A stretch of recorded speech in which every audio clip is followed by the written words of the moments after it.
اس لیے کہ لباس کا کام ہوتا ہے آپ کے ان اعضاء کو چھپانا جو آپ کے لیے ضروری تو ہیں لیکن آپ دنیا کے سامنے اس کو دکھانا نہیں چاہتے، وہ آپ کی بے عزتی کا ذریعہ بنتے ہیں۔ تو اللہ تعالیٰ نے مرد میں بھی سیکشول ڈیزائرز رکھی ہیں، عورت میں بھی سیکشول ڈیزائرز رکھی ہیں، اور یہ ڈیزائرز انسان کی فطرت ہیں، لیکن فطرت کے باوجود کوئی بھی ان چیزوں کو نمایاں نہیں کرنا چاہتا۔ یعنی جیسے آپ نے جانور دیکھے ہوں گے، وہ کھلے عام اپنی اس خواہش کو پورا کر رہے ہوتے ہیں، تو مرد اور عورت میں اللہ نے یہ خواہش تو رکھی ہے، مگر وہ کوئی بھی یہ نہیں چاہتا شریف آدمی کہ میں اپنی اس خواہش کو اس طرح سے پورا کروں کہ لوگوں کو پتہ چل رہا ہو۔ اس میں انسان کی بے عزتی ہے، رسوا ہو جاتا ہے۔ تو اندرون خانہ ہی میاں بیوی ایک دوسرے کی اس خواہش کو پورا کرنے کا ذریعہ بنتے ہیں، اور وہ ایک دوسرے کے ایک ایسی خواہش کو جو ایک عیب سمجھی جاتی ہے دنیا کی نگاہوں میں، اس عیب کو اندرون خانہ پورا کر کے اس کے چھپا دیتے ہیں ان عیبوں کو۔ اگر وہ میاں بیوی ایک دوسرے کے لیے لباس نہ بنے اور ایک دوسرے کے اس عیب پہ پردہ نہ ڈالیں، یعنی ایک دوسرے کی خواہش کی تکمیل کا ذریعہ نہ بنے، تو اس بات کا امکان ہوتا ہے کہ یہ دونوں مرد بھی اور عورت بھی کسی اور طریقے سے اپنی خواہش پوری کر کے دنیا کے سامنے ذلیل اور رسوا ہو جائیں۔ ظاہر طوائف خانوں کا رخ کریں گے یا اور کسی طرح سے جو ہے نا زنا کی کوشش کریں گے، تو اس میں آخرت کی رسوائی بھی ہے اور بعض دفعہ دنیا کی رسوائی کا ذریعہ بھی بنتی ہے یہ چیز۔ رمضان کی راتوں میں الرفث الی نسائکم، اپنی عورتوں کی طرف بے پردہ ہو کے جانا یا بے لباس ہونا۔ ہن لباس لکم، وہ عورتیں یعنی تمہاری بیویاں تمہارا لباس ہیں، وانتم لباس لہن، اور تم ان کا لباس ہو۔ جب اسلام میں روزے فرض ہوئے تو حکم یہ تھا کہ افطاری کرنے کے بعد، جب آپ غروب آفتاب کے بعد افطاری کرتے ہیں نا، تو افطاری کرنے کے بعد جب تک آپ دوبارہ سو نہیں جاتے اس وقت تک آپ کو کھانے پینے کی اجازت ہے، اس وقت تک آپ کو کھانے پینے کی اجازت ہے۔ ایک بات، جیسے ہی آپ کی آنکھ لگ گئی دوبارہ اٹھے تو بس اب کھانا پینا آپ پر دوبارہ کیا ہو گیا؟ حرام ہو گیا، یعنی روزہ آپ کا شروع ہو گیا۔ ایک حکم تو یہ تھا۔ دوسرا یہ تھا کہ جیسے روزے کی حالت میں زوجہ سے ہم بستری کی اجازت نہیں تھی، اسی طرح رمضان کی راتوں میں بھی زوجہ کے قریب جانے کی اجازت نہیں تھی، اور اس پر کفارہ تھا کہ 60 روزے مسلسل رکھنے پڑیں گے آپ کو۔ تو بعض صحابہ سے یہ کوتاہی ہو گئی۔ ایک صحابی رسول اللہ صلی اللہ علیہ وسلم کے پاس آئے، بڑا دلچسپ واقعہ ہے۔ ان سے رمضان کی رات میں اپنی زوجہ سے ہم بستری ہو گئی، تو آپ صلی اللہ علیہ وسلم نے فرمایا وجہ کیا تھی، کیسے ہوا تم سے، کیوں ہو گیا یہ؟ تو انہوں نے فرمایا یا رسول اللہ، میری زوجہ کی پنڈلی میں نے دیکھی، اس پہ نظر پڑی، وہ انہوں نے کہیں اپنا پائنچہ اوپر کیا تو بس میں جو ہے وہ برداشت نہیں ہوا اور مجھ سے جمع ہو گیا۔ تو آپ صلی اللہ علیہ وسلم مسکرائے اور آپ نے فرمایا کہ 60 روزے رکھو۔ انہوں نے فرمایا یا رسول اللہ، ایک روزہ نہیں، اتنا مشکل ہے ایک روزہ رکھنا، تو 60 کیسے رکھوں گا؟ آپ نے فرمایا جو ہے 60 مسکینوں کو کھانا کھلاؤ 2 ٹائم کا۔ انہوں نے عرض کیا یا رسول اللہ، میں تو خود مسکین ہوں، میرے پاس تو کھلانے کے پیسے نہیں ہیں۔ تو اب اسلام میں اصل حکم تو یہ ہے کہ اگر روزے کی حالت میں آپ زوجہ سے ہم بستری کر لیں تو لگاتار 60 روزے رکھنے پڑتے ہیں۔ اس کی اگر استطاعت نہیں، یعنی آپ بوڑھے ہیں، بیمار ہیں، تو پھر آپ 60 مسکینوں کو 2 ٹائم کا کھانا کھلائیں گے۔ اس کی استطاعت نہیں ہے تو اب کچھ نہیں کرنا، اب یہ انتظار کرنا ہے کہ جب استطاعت پیدا ہو جائے تو 60 مسکینوں کو کھانا کھلانا ہے آپ نے، ورنہ بیٹھے رہیں آرام سے۔ لیکن نبی صلی اللہ علیہ وسلم نے ان کی دلجوئی کے لیے، اور کہ چلو کچھ تو تھوڑی بہت ان کو سزا ملے، تو آپ صلی اللہ علیہ وسلم نے ان کو حکم دیا کہ اچھا چلو 60 مسکینوں کو کھلا بھی نہیں سکتے، غریب ہو، تو پھر ایسا کرو کہ صحابہ کو حکم دیا۔ اچھا پھر انہوں نے فرمایا کہ آپ صلی اللہ علیہ وسلم نے فرمایا کہ ٹھیک ہے، صحابہ کو حکم دیا ان کے لیے کچھ چندہ کرو اور ان کو دو تاکہ یہ کسی غریب کو صدقہ کر دیں، کچھ تو تلافی ہو نا جو غلطی ان سے ہوئی ہے۔ تو صحابہ نے سب نے کچھ چندہ کیا اور ان صحابی کو پکڑایا کہ بھائی مدینہ میں کسی مسکین کو صدقہ کر دو۔ تو انہوں نے عرض کیا یا رسول اللہ، مجھ سے زیادہ مسکین کو صدقہ کروں میں، یعنی سب سے بڑا مسکین تو میں ہی ہوں۔ تو آپ صلی اللہ علیہ وسلم ہنس پڑے اور آپ صلی اللہ علیہ وسلم فرمائے جاؤ کھاؤ، ٹھیک ہے نا، کھاؤ اور اپنے اہل و عیال کو کھلاؤ۔ تو یہ بڑا دل لگی کا معاملہ ہو گیا ان صحابی کے ساتھ۔ تو لیکن اللہ تعالیٰ نے حکم یہ نازل کیا کہ رمضان کی راتوں میں تمہارے لیے زوجہ کے قریب جانا جائز ہے، اس کی اجازت دے دی اللہ تعالیٰ نے،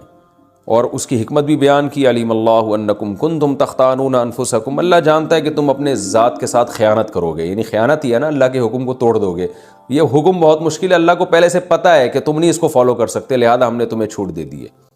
تو یہ آیت یعنی اس سیاق و سباق میں نازل ہوئی۔ تو اللہ نے فرمایا احل لکم، حلال کر دیا گیا ہے تمہارے لیے رمضان کی راتوں میں الرفث الی نسائکم، اپنی عورتوں کی طرف بے پردہ ہو کے جانا یا بے لباس ہونا، ہن لباس لکم، وہ عورتیں یعنی تمہاری بیویاں تمہارا لباس ہیں، وانتم لباس لہن، اور تم ان کا لباس ہو۔ اللہ نے میاں بیوی کو ایک دوسرے کا لباس قرار دیا، یہ ایک بڑی زبردست ایک پہچان ہے زوجین کی، میاں بیوی کی۔ لباس اس لیے کہ لباس کا کام ہوتا ہے آپ کے ان اعضاء کو چھپانا جو آپ کے لیے ضروری تو ہیں لیکن آپ دنیا کے سامنے اس کو دکھانا نہیں چاہتے، وہ آپ کی بے عزتی کا ذریعہ بنتے ہیں۔ تو اللہ تعالیٰ نے مرد میں بھی سیکشول ڈیزائرز رکھی ہیں، عورت میں بھی سیکشول ڈیزائرز رکھی ہیں، اور یہ ڈیزائرز انسان کی فطرت ہیں، لیکن فطرت کے باوجود کوئی بھی ان چیزوں کو نمایاں نہیں کرنا چاہتا۔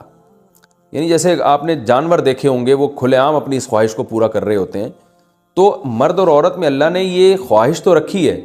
مگر وہ کوئی بھی یہ نہیں چاہتا شریف آدمی کہ میں اپنی اس خواہش کو اس طرح سے پورا کروں کہ لوگوں کو پتہ چل رہا ہو، اس میں انسان کی بے عزتی ہے، رسوا ہو جاتا ہے۔ تو اندرون خانہ ہی میاں بیوی ایک دوسرے کی اس خواہش کو پورا کرنے کا ذریعہ بنتے ہیں،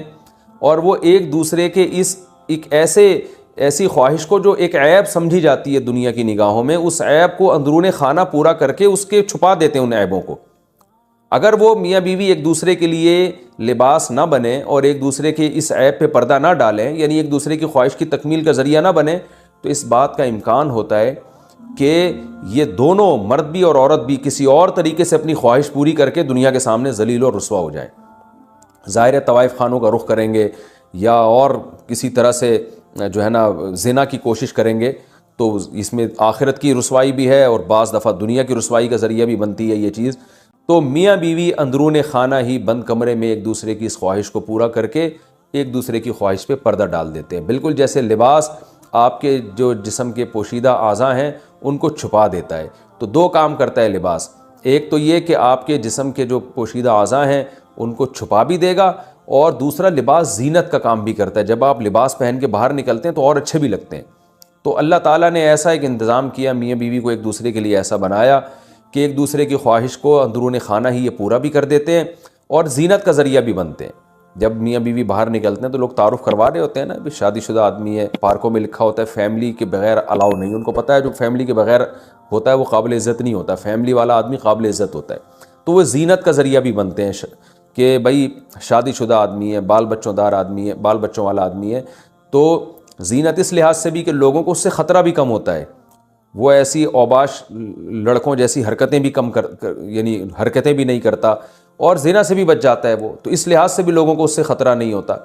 تو ہر لحاظ سے ایک دوسرے کی زینت کا ذریعہ بنتے ہیں اور ایک دوسرے کی عیبوں پہ پردہ ڈالنے کا ذریعہ بنتے ہیں۔